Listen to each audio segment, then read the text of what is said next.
Welcome to the Low Production, High Value Show with your host, Andrew Jenkins. On the show, we'll be exploring the world of entrepreneurship, social media, and the growing digital landscape. Whether you're a seasoned entrepreneur or just starting out, you know that the world of business is constantly evolving and changing.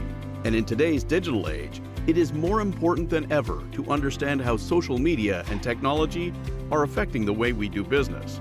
That's why on this show, we'll be talking to entrepreneurs and experts who have a wealth of knowledge and experience to share with you. From the latest trends and technologies to the struggles and triumphs of running a business, we'll be covering it all. So if you're looking to level up your entrepreneurial game and become more digitally savvy, then let's get started with the Low Production, High Value Show. Welcome to the latest episode. Today's guest is Peter Neely. Welcome, Peter. Thank you. So recently you've launched a new organization called Cohesive Strategy Group. Can you share with us a little bit about what the organization's focus will be? Yeah, sure. So we are 2 months old this week. So it's new. And our happy focus anniversary. Thank you. Our focus is really looking at organization. So it doesn't have to be a corporate. It could be a nonprofit, it can be a sports team. But we look at the entire organization and we align leadership, culture, and strategy. And so we feel that that's the best way to have the organization aligned, but also to take on the challenges of what they're trying to achieve. You've said that those three pillars or three key elements are somewhat entangled. What do you mean by that? Yeah, so there's an interplay between all three. So, I mean, going to the start of a company, it's the founder who creates the company. That same founder creates the culture of the organization and generally creates a strategy, whether it's, that person on their own or a small group of people. Those three components, though, are founder-based. And so as the company grows, it detaches a little bit. So founders can be replaced. You get a leadership team, you get a management team, your culture grows because you're a bigger company. And the culture actually can detach from the leader as well. So at the beginning, it's all about the owner. And then later when you have, 30, 50, 100 people, it can have its own culture as a group.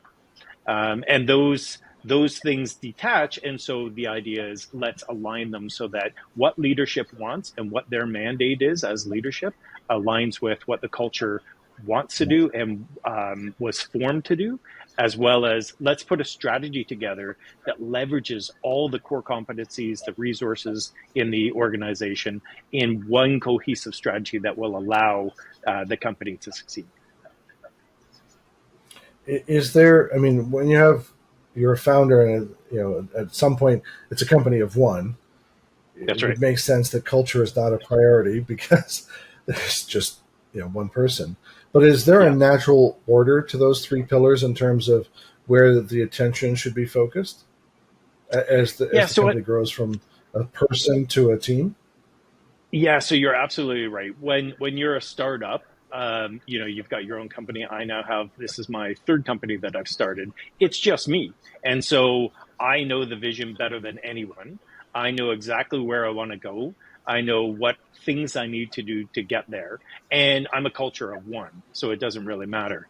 As the company progresses, even when you get, say, 5 people, because that's a big jump for a small company, putting people on payroll and having that every 2 weeks, that now pushes the ability of the owner to do other activities. So you now have to make sure you have a certain revenue stream. You have to make sure that your vision extends to those 4 or 5 people.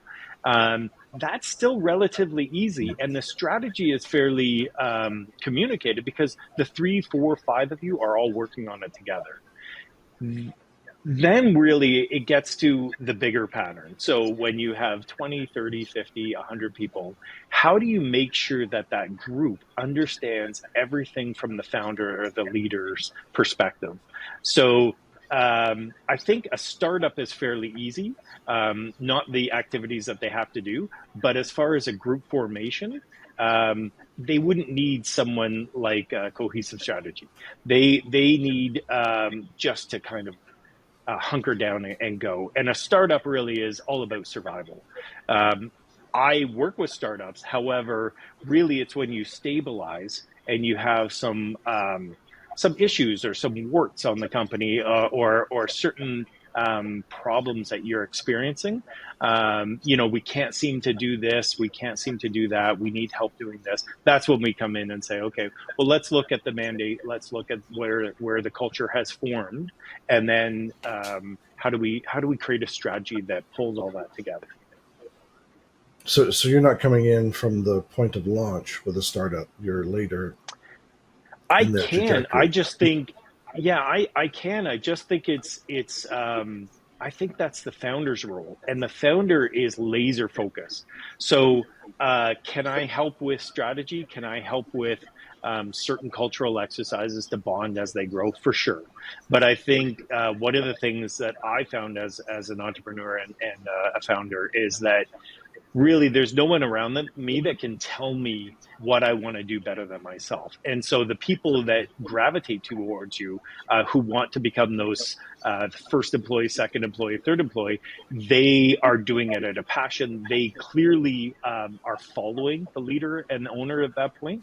They completely believe. And so culturally, that's easy to get someone on board and easy to do all the things. That storming and norming that we talk a lot about in culture, that's really easy because it's exciting. You're doing a startup. As long as you have a bit of money, you're not chasing money every week.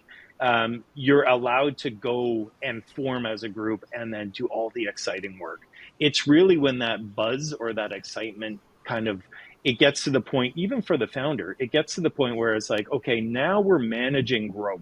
Most founders, are most true entrepreneurs maybe don't like the management part. They love the leadership and the ownership part, and getting everyone excited around their vision. But the the beginning of an organization, a startup, is really founder specific. Mhm. So they need to go through some pains, and then people like me or a company like mine would come in and help.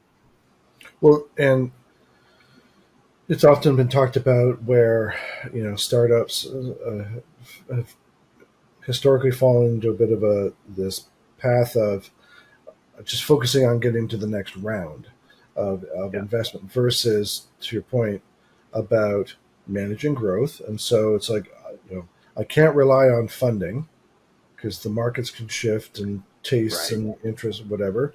And I need to focus, divert my attention to revenue.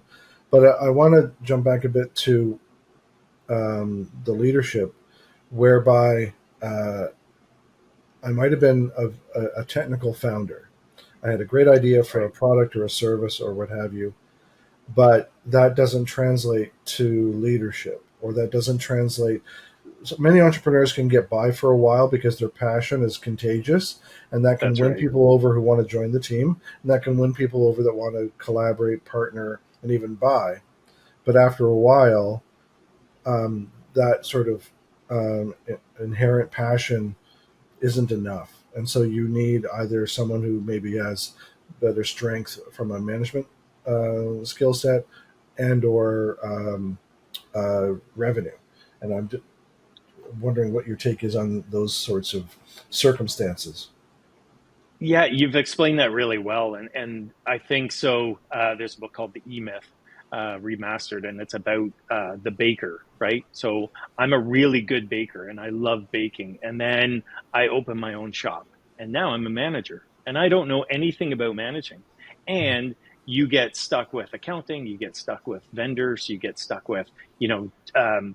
Managing people and all that, and that's not really what you fell in love with. You fell in Yeah. love with baking, and so when companies go through that progress, and I have a couple clients right now who are going through that, is that um, that's another, I guess, hint that maybe you need some leadership training. Management goes with leadership, so that's all parceled together. Mhm. Maybe it's time to, when you get to that juncture, to seek out a cohesive strategy group to say, okay, how do we go to the next level where it's not just me? Maybe my enthusiasm has declined, or maybe I'm out of my breath.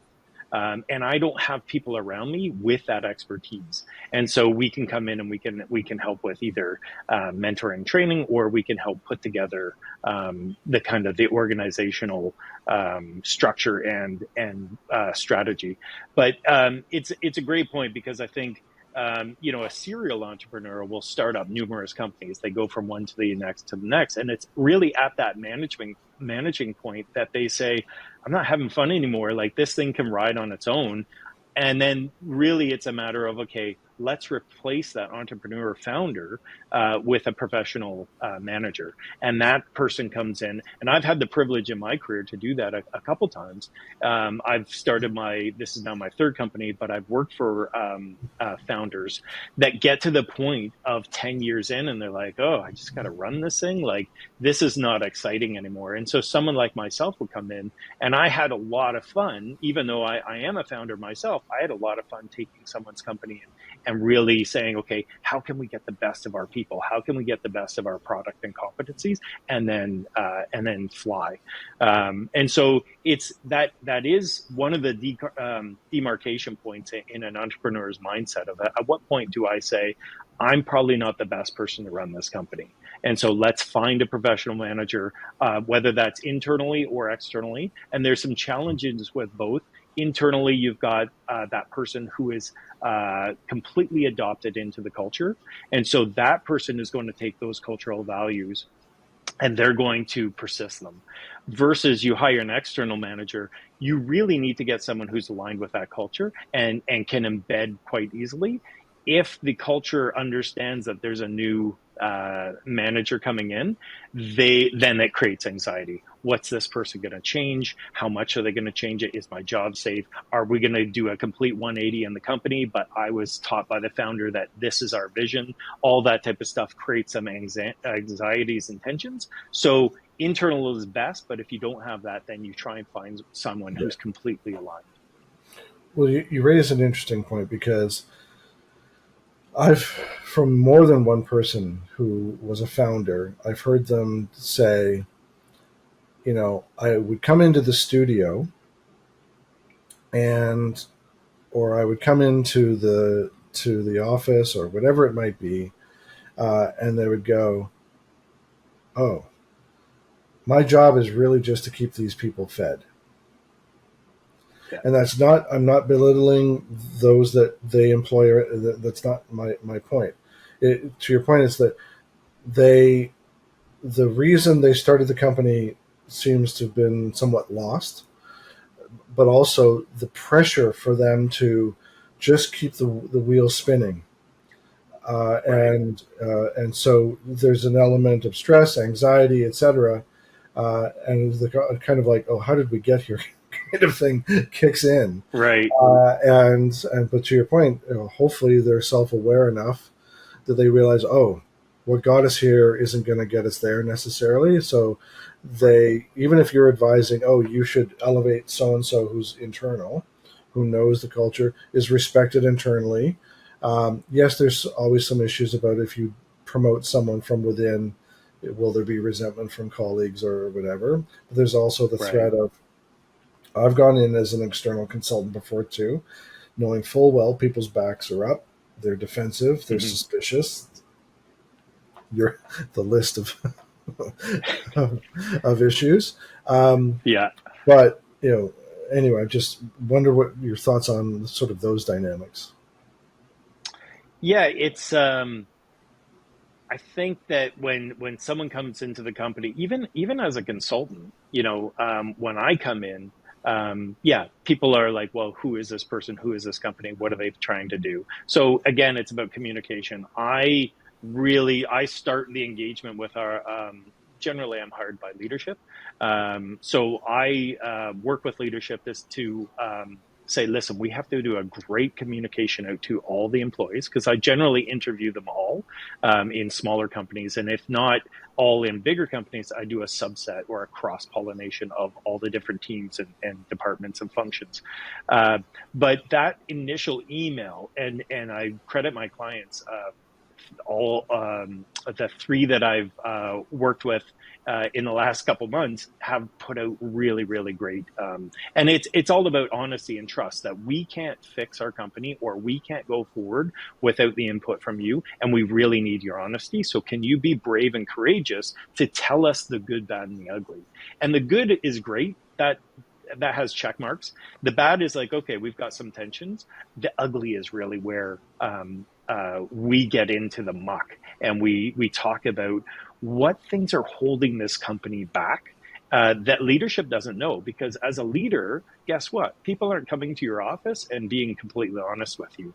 And when they do, you still have to be self-aware enough to know, not to be defensive, but also have the answer. And so sometimes a leader says, okay, you put out this huge wart in our company, but I actually don't know what to do about it. But thanks for bringing it to my attention. So I think that starts with the other thing I would say with the good communication is I go in a humble way. So I'm curious. I'm there to inquire about the company. I don't know about the who's up for a raise or a promotion or who's jockeying for position. I know none of that.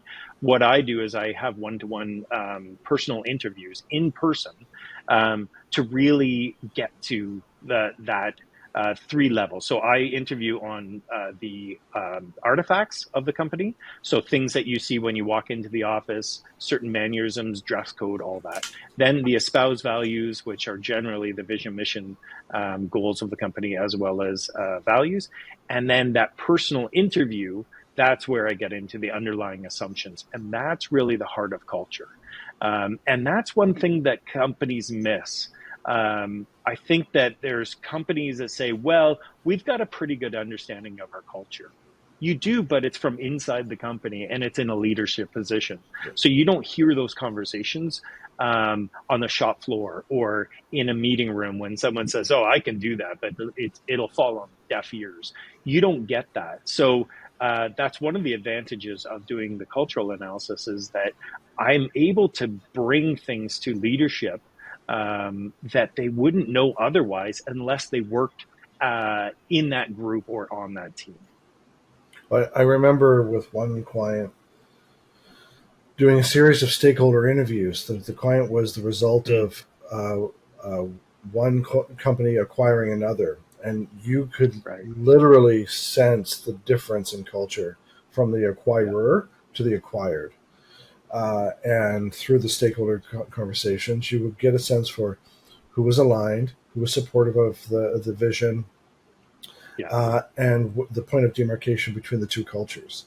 And it was the distinct, separate cultures that was an impediment to getting certain things accomplished. But one of the things I wanted to sort of jump back to this. The leader has what's necessary to get them to a certain point.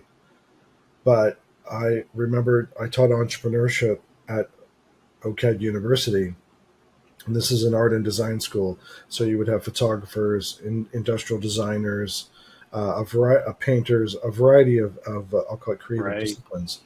And I would say to them, if you're interested in doing something entrepreneurial, there will come a time when you are going to stop doing what you enjoy and have to manage people doing it for you. And it's okay if you don't want to grow any further than that, or you decide, no, that's not, I don't want to be any bigger, or I don't want to let go of that. Perfectly fair. But I'm just putting it out there. It's not my rule. I didn't make this up. This is, just what you can expect on your journey. And funny enough, one of the students was an industrial designer who went on to create a tech startup and had a great deal of success. Others were painters that were getting international commissions, so quite diverse. But you could just see the sort of the wheels turning as I told them, not the bad news, but just it gave them a taste of reality of what was to come. So, but do you tend to come in when a leader has reached that point, or sometimes maybe in your preliminary discussions with them, you're sort of bringing to their attention you're at a crossroads and you don't even realize it, and that crossroads is you've got to let go. Yeah, so it's interesting with the clients that I've been fortunate enough to work with, and even some people that I'm talking to right now for my next engagements. There's something about it when the leaders call someone like me, they have a self awareness already. So they're already humble. They already know I don't know it all. I don't think I can do this. The other thing that I've realized when I go into those companies, they're running them exceptionally well, and that fascinates me because there's a research paper in there somewhere to say how can these people who started as technicians, how can with no business training, maybe pick some stuff up, maybe read a book here and there, or had an influence around them, but otherwise, no formal education in marketing, operations, management, leadership. How well they're running companies, they really are. And so I've been lucky that by the time the person calls me, they've already made up that decision of I'm at a juncture, or I'm out of my depth, or recently in a software company, theirs was even if you come in and confirm that we're doing everything well, that's really valuable for us because that way they know we're on the right path because there's no one else who's telling you that they're growing as a company, they're getting great companies to work with them, they're getting the type of work they want. But there's always in the back of my mind, or in the back of their mind, with that entrepreneur or that leader of, am I doing everything well? Am I doing enough? One of the questions that I ask most of our clients is, because they're a founder and they grew with a company and then they got into a leadership because they started the company, is I always ask, if you applied for this job again today, would you get the job? And it's amazing the responses. Many of them say no. Many of them say I wouldn't want the job, because that founder syndrome of they want to just go out and have fun. Oh, you mean I have a choice? Yeah. So, but it's an interesting perspective of just because you're the leader doesn't mean you're the best person for that job. If we brought in someone from a competitor or from another company in that space, would they run the company better because they have maybe formal training? They've grown a bigger company. They've had numerous experience that have given them. So I think that the great thing about so far, with the people that I've engaged with, is they have this great self-awareness and this great humility, and that really attracts me to them. If someone were to call me in and say, like, we're doing everything great, I don't see how we can improve, but if you want to come in and do something, you can. It's not very attractive for someone like myself. It I sounds really very want to help half-hearted. companies. That's right. And my whole thing with consulting is I want to help. That's really, I've got a lot of education, I've got a lot of experiences, and my only goal in the company is to help other firms. I didn't have this when I was coming up. I made every single mistake you could have made. Everything from, picking the wrong domain to incorporating with the wrong lawyer to, you name it. So I offer that experience without the cost to them of having to go through that mistake. But I think overarching, having leaders that understand what they can and can't do and their limits is refreshing and humble.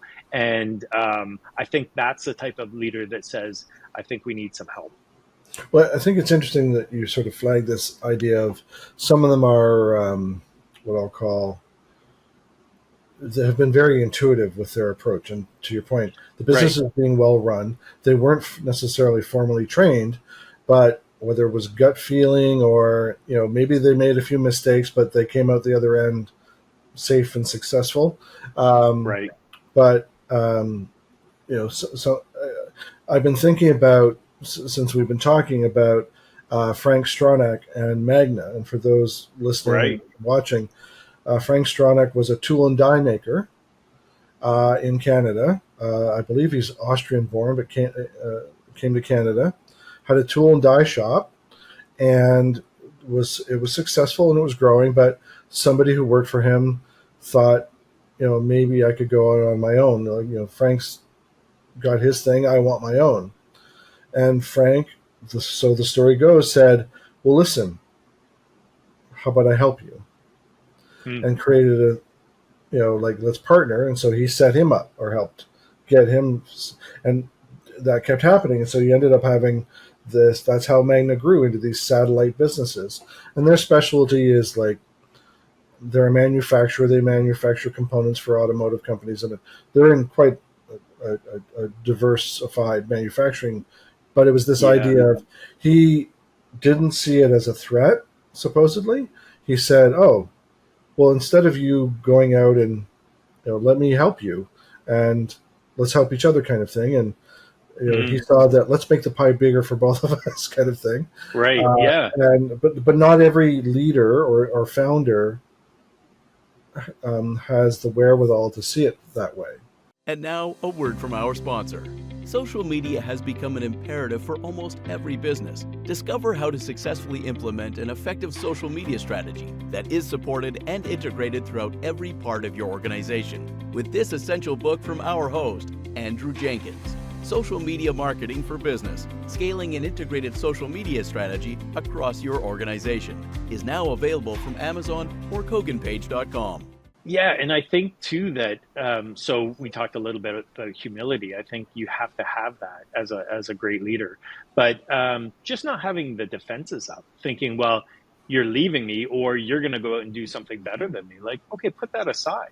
And Yeah. so the fact that he would say, "Let's do it together," is really it's really a humble. Let's do it together. Maybe two people can do it better than one, and maybe I bring some strengths and all that can help. But yeah, I think that leadership is interesting, especially in North America, because we have this kind of different approach than other nations do around the world, of whether it's Asia or Europe or wherever. Um, we have this almost rock star or hero type of CEO, and they don't really attract me a whole lot. They're doing some amazing things, but at the core of this, I want a leader who's ethical and takes care of their people and challenges their people to be the best that they can. And when you focus on people and culture, man, like, that's really the powerful thing. That can give you a sustained competitive advantage like nothing else, because you can't hire all those people and have the same culture. It's going to change. You can't buy a culture. And if you try and create, as a competitor, if you try and create a culture like someone that you're trying to emulate or succeed over, it's going to take so long, and you're probably not the leader because you could have made it from day one and you didn't. So it's the leadership and culture obviously go hand in hand. But I think that I've been blessed to work with some of the leaders who are humble and who understand what they can and can't do, and don't have that defense mechanism. Every person I've talked where I've underlined, here's a big issue in your company, whether it's culturally or structurally or in your strategy, they've always been so thankful. Instead of to say, well, you don't know anything about this, like, I run this company. They're not like that. And I would say, there's I think someone who's defensive like that, and maybe even arrogant, it's kind of showing off an incompetence. Yeah. And so those people are probably not going to call me, because even with incompetence, when you make up that type of leader, there's arrogance, there's narcissistic tendencies, there's, all that. They're probably not going to call me. So I've been very, very lucky to be working with the people that I have. But yeah, I'm fascinated by how well these people are running the companies and the team that they've created. And all three, again, we're 2 months old. All three clients so far have expressed to me that they have a great culture and they want to keep it, and they don't want to make any moves that are going to jeopardize the culture. And it's fascinating me to understand that, of like, there's a lot of acceptance for culture. Culture is a buzzword that we all say. But when I go into these companies, I say, well, you say it's a great culture, but let me find out. And then I find out, actually, you have a great culture. That's fantastic. And so it doesn't make it any less work for me, because even a good culture, now we have to align that with strategy. Is strategy going to shift from a product to a service? Is it going to shift from a quality leader to a price leadership position? Like, all of those are going to affect the culture Mhm. dramatically. But I usually find a few things that are holding the companies back that leaders don't know, because they're not down in that group on a day-to-day basis. Well, it's interesting you said earlier about the communications that went out with your current clients about, inviting and encouraging employees to be brave, as Yeah, well as, in a sense, receiving permission from leadership. Permission's a that's bad right. word, but I'll call it encouragement, Yeah, to be frank, be candid, and by all means, critical. Um, it makes me think of, Seth Godin used to talk about, when a customer complains, that means they have a passion for your business and they want you to exactly. succeed. So if someone's Yeah, bringing to light something that's not working, or an issue that they, from their perspective, they see within the organization, it's not like they want to. I mean, they work there. It's not they're not wishing for the demise of the organization. They that's want, right. want to see it change. Yeah, and just to your point about the customer, when a customer gives you a complaint or something that needs to be fixed, that's a gift. Like, to ignore that and be defensive, well, you don't understand how the software works, or you don't understand how our product gets used. Like, well, they're using the product the way they purchased it. So take that gift. I always, I'm working with a software company right now, and one of the great things is that they have this focus on support. And it's not, hey, we want to make our clients happy. It's a feedback loop.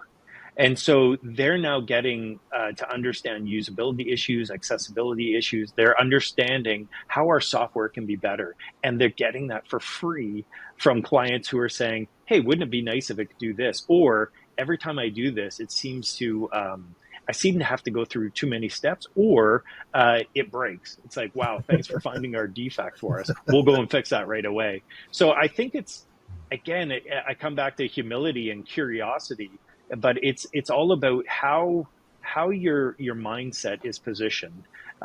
If you're a leader who doesn't want to hear that from clients, a complaint in that, I don't know. I think your numbers are your days are numbered somewhat. I used to work for a software company, and sometimes you'd bring a complaint back from someone about the product. You'd bring it back to the development team, and they'd be like, "Idiots," and you're like, they may Yeah, be. You may think they're idiots, but there are idiots that are yeah, using the product. So, yeah, they their yeah. point is valid. So, and I'm not. That's not to say every developer or coder or whatever. Of course, Just, but like when they're removed, to your point, when they're removed from the interaction with the end user. yeah. But that's all that's changed. Now with like social media listening, you've got That's right. G2 and all these review sites where people vote up software, vote down. They talk about, as users, what's working, what's not. There's this crowdsourced opinion. Well, Yeah, I won't even say opinion. Crowdsourced fact-based information about what's working within an organization and what's not, especially for the technical ones. You kind of go to your point earlier. It's a gift, and yeah. It really ignore, is. ignore it at your peril. Right. And the other thought with that is that, um, sure, you can be defensive and that, but you do have kind of this user focus group out there with your clients. And so, and many of them are happy to share the information, whether they love it or not. I was on LinkedIn a few months ago, and a person that I know in sales was using a system, and he put up in LinkedIn, I thought it was rather brave. He put, hey, is anyone else knowing that this system isn't running well the last week? And so there's the trigger for the company to say, oh, wait, maybe we got a problem with our hosting or our clouds, whatever. Too much demand. Maybe we're doing too much maintenance during business hours, whatever. But how you respond to that especially in the social media world.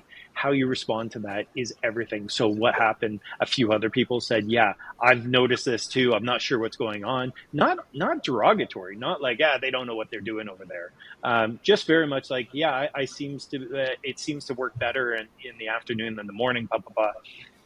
The company then responded and said, "We're so sorry you're experiencing this. We're on it, and we hope by the end of the business day you're back to normal." What a great way to take that and do something about it versus like either don't say anything or put up and say seems fine. Well, that's Yeah. not what your customer is saying. So Yeah. maybe look into it a little deeper. And I find that that goes into the heart of well, culture ultimately, but the leadership as well of how do we look at these things? Do we have this curious mindset, or are we closed in thinking that we're doing the best? At the end of the day, every company has to listen to the customer in order to put together their strategy to succeed. And so listen to those customers. Start from the customer and work yourself backwards. And you'll do very well. It's marketing 101. Find out what they want and then deliver it to them. Yeah. Well, and in some cases, under promise and over deliver. But That's you right. know, Yeah. you think about, there was a line I saw, marketing executive from the Four Seasons Hotel give a presentation, Great and he company. said, Yeah. when you have the way he put it was, when you have an upset customer in the lobby of your hotel, your first priority is to get them out of the lobby. Right. And Yes. and so to get them into the quote the figurative manager's office to talk to them one on one. So, and it's not meant to say that they're being cloak and dagger and trying to be, No. but in the case we do a lot of work in financial services, you can't have a public discussion with someone with highly confidential information. But the benefit is if you own the situation, acknowledge that, like, you're not admitting guilt, you're acknowledging, we understand you have an issue. Yeah. Can we connect directly to discuss this further so that we can see about how we can assist you? And oftentimes, when you resolve their issue offline, but you've acknowledged publicly that there may be an issue, they come back to whatever forum that it occurred in and thank you Yeah. for solving their problem. And so the company behind it all gets a bit of earned media as a result. Yes, there was a problem. They had to potentially admit that there was one, like the example you Right. just gave, but then they solved it. And I'm not saying that they were a hero as a result, but for potential existing customers and potential customers, they go, oh, they owned it. They dealt with it. Yeah. So, And in the case of the Four Seasons, how many more times is that person going to stay with the Four Seasons because it was dealt quickly, it was dealt without blame or defense, and they truly solved the problem. So your air conditioner is broken.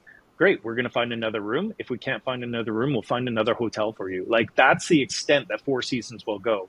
And the fascinating thing I love about the Four Seasons is they've empowered every single person in that organization to deal with problems of certain sizes. So you're allowed to do certain things up to a certain budget at different levels of the organization to solve that problem. Because why should it get bubbled up to management when someone in service right in front of the client can solve it right then and there? Why does it have to go through that whole path? Why can't that person just say, I'm really sorry that the towels are dirty. I'm going to get a new, or I'm trying to think of an example, of course, can't, but there's something, your TV is broken. I don't need to call service. I don't need to call management. I'm just going to solve it right here and there. We're going to put you in another room. I'll call reservations. We'll get you into that other room. Whatever that is, it's that Four Seasons, they've done such a great job of empowering through culture of how to deal with clients so that they're a truly service company.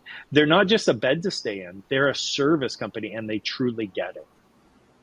well, I'm a Rogers customer, and I've done some consulting work for Rogers, and I've had my own customer service issues with Rogers, but I Right. remember this story about Ted Rogers. And for those who are listening, Rogers is one of Canada's largest cable uh, um, and wireless companies, probably number two.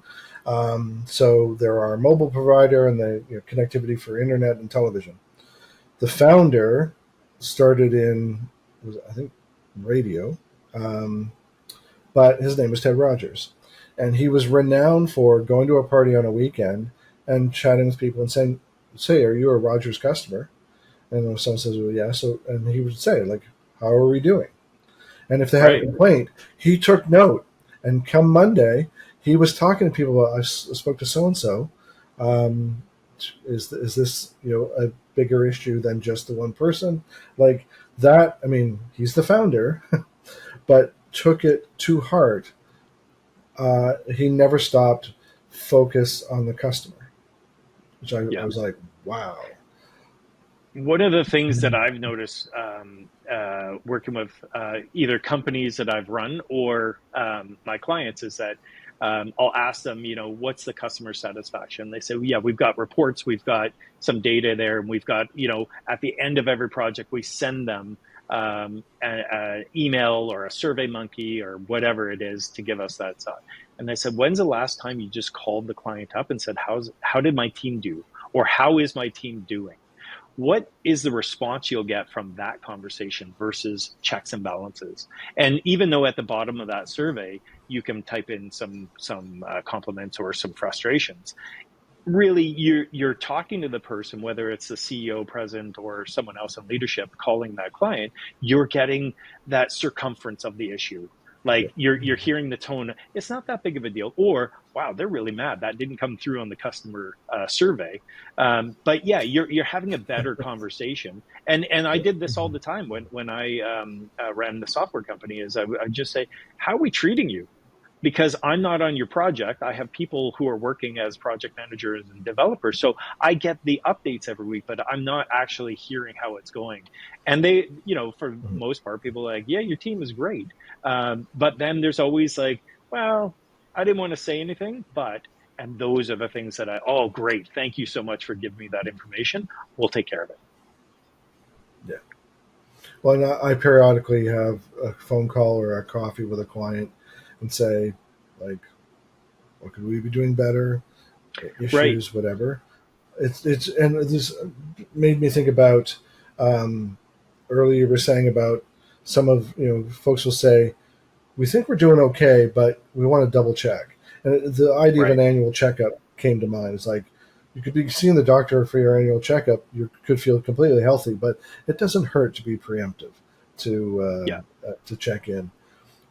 One as we come towards the end, one thing that I wanted to ask you about, especially as it pertains to culture and change, and some people are the idea of this sort of the servant leader, sort of leading from behind, steering the ship from the back end, because it's slower. Employees don't feel the sort of the hand of the change, if that makes sense. And then there's the other adage about the burning platform. I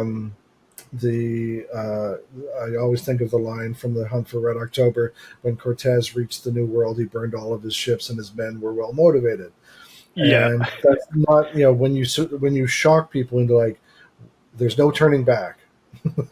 That doesn't always win favor. So I just wanted to get your take on one, what kind of leaders you've seen implement change, good bet, like poorly or successfully, and just your general stance on the best way to facilitate change. Yeah, I think it depends on the industry and kind of what you're trying to achieve. But so I come from it. I come to my training is in resource strategy. So I'm coming already from competencies and people and culture and that type of stuff. So I'm already coming at it in a servant leadership mindset. That doesn't mean all my clients have that. But I'm a true believer that if I can get the best out of my people, what can they actually do? Like they can aspire to so much more if I just give them the environment that will empower them to do it. And I think some leadership likes that empowerment. Others don't because they're like, well, they're making decisions without me. But if you've got an aligned strategy with your goals and your culture, then all those decisions are still getting you to the goal. So one thing that I always say to my clients is, we have to make the strategy so well known, so well communicated and adopted into every person's role that they're able to evaluate on a daily basis. Am I moving closer to the goal or further away by the activity I'm doing right now? If they're moving further away, stop the activity. That's waste. So I like to empower people to do all that, because that's a we proposition versus a me proposition. Someone at the company at the top can't see all the activities, decision making, and all the different things that they're doing. I think that, so I generally have managed the companies that I've had and that I've run for other people in a servant leadership style. I think that brings humility with you. It puts you at the bottom instead of at the top, or it puts you in the center, which is a great place to live.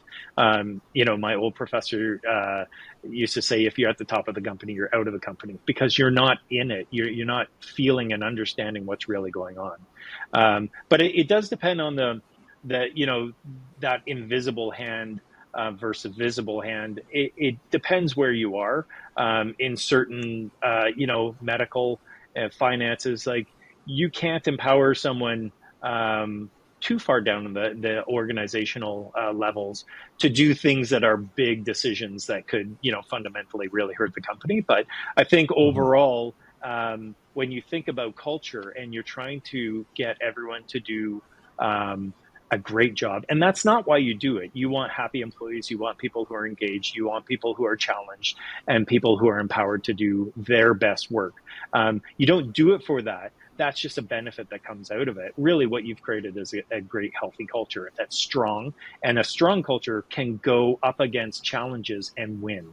And every time they win that challenge, it gets stronger and stronger. Hence why it could be a sustained competitive advantage to one of your competitors. But the other thing is, I think we're in a time now where, education is not, is not 100% a given, but when people have taken arts, when people have taken different classes or courses or degrees, they're getting a little bit of leadership, management, and other types of courses as electives or as their primary. Everyone in that culture is looking to that leader. And so they're for good or bad, they're looking at the style, they're looking at the decision making, and they're looking at the movements and tactics that they're doing.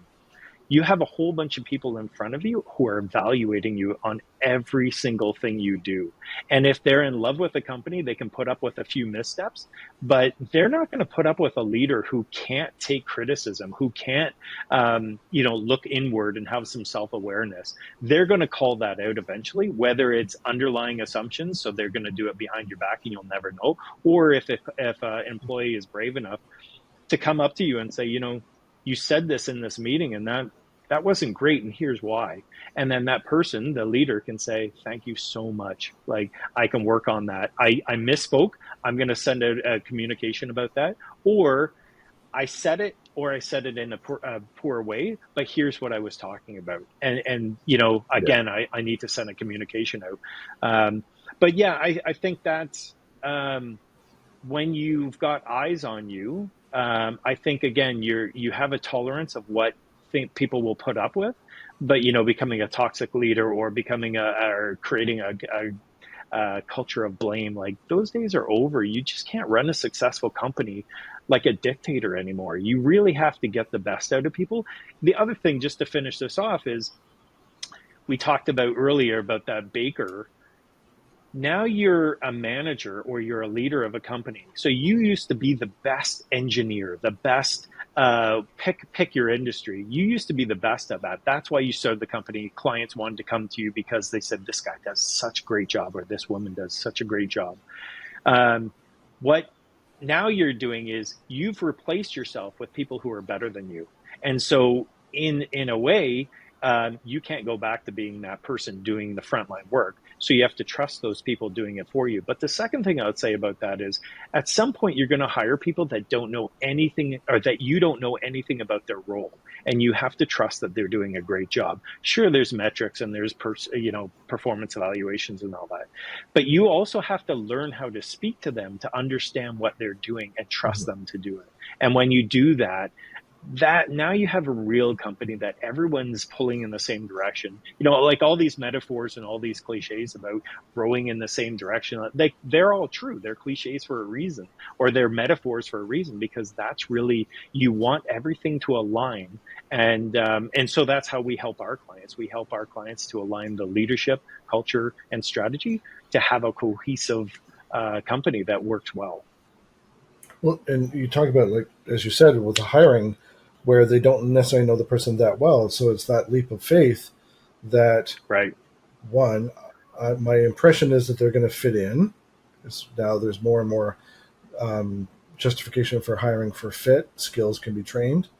And then, with the anticipation that, I have faith that they're going to fit in, and then immerse them in the culture. But brings to mind a question about if they're not a fit, and if someone Right. is detracting from the culture. Have you been in situations where you've had to give guidance, like, to use the Good to Great book analogy of get the right people on the bus? Yeah, yeah, right people in the bus, right people in the seats. So I'll unpack that a little bit, but quickly. So the first thing is, I would say there's a lot of organization only hiring for fit. That is not a good strategy. You have to hire for competence and skills and fit. You can train a person with a great fit to up their skills, but they have to have skills to begin with. So Yeah, that goes to the right people in the bus, right people in the seat. If that role that they're taking on, that they're being hired for, if they can only fulfill it 60%, you have to train them to the 100%, you probably have the wrong person already. You have to yeah. have those There competencies has and to be fit. something foundational, skill wise, there, That's right? right. The idea that maybe you have a poisonous person, toxic person who's not getting their way. So the first thing I would say is find out where that person's coming from. Have they been overlooked for certain things? Do they have a grievance that is appropriate? They're frustrated for numerous reasons. So find out what that is. Let's not just label them as being poisonous. But if you feel that the culture kind of has put this person in a sideline, then keeping that person doesn't make any sense. Even if they're the best worker in the world, if they're not part of the culture, if they're doing things that are against the company, or even being negative, that's going to have effect on the culture. And so I think you do it. So I always say, you're going to do it with empathy. You're going to do it with integrity, and you're going to do it in the best way possible. But keeping that person on, it for the whole good. The other thing that can be said too is, and this is more on the competence side, is the rest of the people on the team are looking at what you do with that person. And when you don't let them go, they say, oh, mediocrity is allowed here. You've just Yeah. taught me that it's okay to have people who are poisonous and who don't do their work.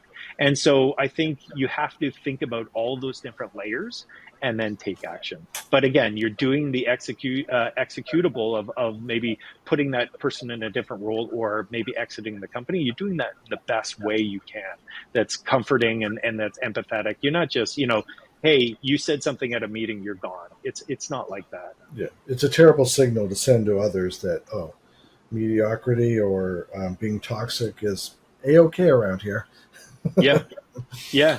Yeah, and Um, and there's no way to explain it. Like there's no way to say no, but this person did this. It's like it doesn't matter. You still sent the signal. well, and people have made their conclusion. Um, Right. I want to end things off with one, I'll call it, recommendation, or as someone in a leadership, whether they're in management of someone else's company, or they're of their own. What recommendations do you have around reflection and sort of some questions they should be asking themselves on a regular basis? And this isn't about whether or not they would engage you in your company. This is just Right. about kind of taking their own temperature on a regular basis. What are theirs? Do you sort of leave people with a kind of like, here's what you should do on an ongoing basis, and if so, what is that? Yeah, I think so. Reflection is a huge part of kind of what I do, and you can do too much reflection, which turns into ruminating. You've made a poor decision and you're frustrated with yourself for making that decision. You reflect on it. What would I do differently? What information would I have that I would need to make a better, who would I canvas out to get some insight? But reflection is just understanding, and it's a way to deepen your thought process. It's not, when it turns to rumination, I think you've got to fix that. Say, I made a decision, it wasn't great, I understand why, and let's move on. The other thing is, all the leaders that I work with, in my past career as well as now, is everyone's busy, and so it's easy to say make time for your people, but when you're busy, that doesn't happen. And so, I think by the time someone leaves your organization, comes into your office and say, I'm going to leave, it's too late. And you hear of this like, oh, what would it take you to stay and all that? Well, you weren't listening to me for the last 3 months, and now all of a sudden I'm jeopardizing your strategy or your company, and you want to do anything. Like, where were you 3 months ago? So I think that's the second thing is, reflect on what you do, but also really listen and be engaged with your staff. And that's hard to do when you have 1,000 people working for you.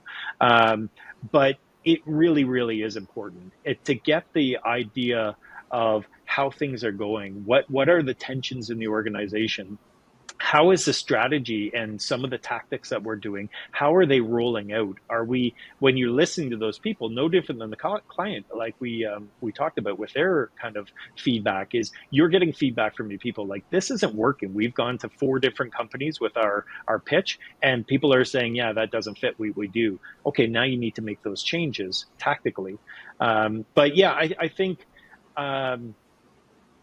by listening to your people, they're in front of the client, or they're in front of the problem, and so they know best. For you as a leader to think, well, here's how I would handle it. Okay, but you weren't there, and you didn't know all the variables, and I had to make a decision right then and there. I didn't have the luxury of coming to you, or I didn't have the luxury of sitting back for 2 weeks and making a huge investigative report and then saying, okay, now I know what to do. So by listening to the people, you're going to get a sense of how the health of the organization. And other than that, I think the third quality, as I said numerous times, be humble and be curious. Yeah. When you're humble, you're not defensive. When you're humble, you're not arrogant. When you're humble, you don't have some of those toxic attributes that some leaders have. And I think more people will follow you. If you look behind you and no one's behind you, they're not following you. And so the trend that I've seen and kind of with my clients and in my career so far is it's generally the humble leader who is getting the attraction of people wanting to come around them. Because even that startup person, as we said, the founder at the beginning of this, even that person can easily turn toxic when they get out of their comfort zone, or they get to a level of incompetence, meaning they just don't know what to do now to manage this company of 80 people when they started it. That comes off, and that people, yeah, they're tired of being around people like that. And so, again, if you listen to their people, you're getting that pulse. And so have your eyes wide open, your ears even further, and just be humble about all your responses and your inquiries. Well, and to your earlier point, empowering them to make decisions because you've trusted in their own abilities can go a long way to mitigating some of the issues and complaints that might come later. That's huge. Fantastic. Yeah. Well, listen, this was fantastic. I really enjoyed the conversation, and I look forward to sharing the insights with our listeners and those that watch this on YouTube as well. So thank you again. Yeah, and thank you so much. This has been a privilege and a lot of fun. Thank you for joining us on this episode of the Low Production High Value Show. Be sure to give us a rating and subscribe to make sure you never miss an episode. Don't forget to check out Volterra at volterradigital.com to learn more about how they can support your social media marketing.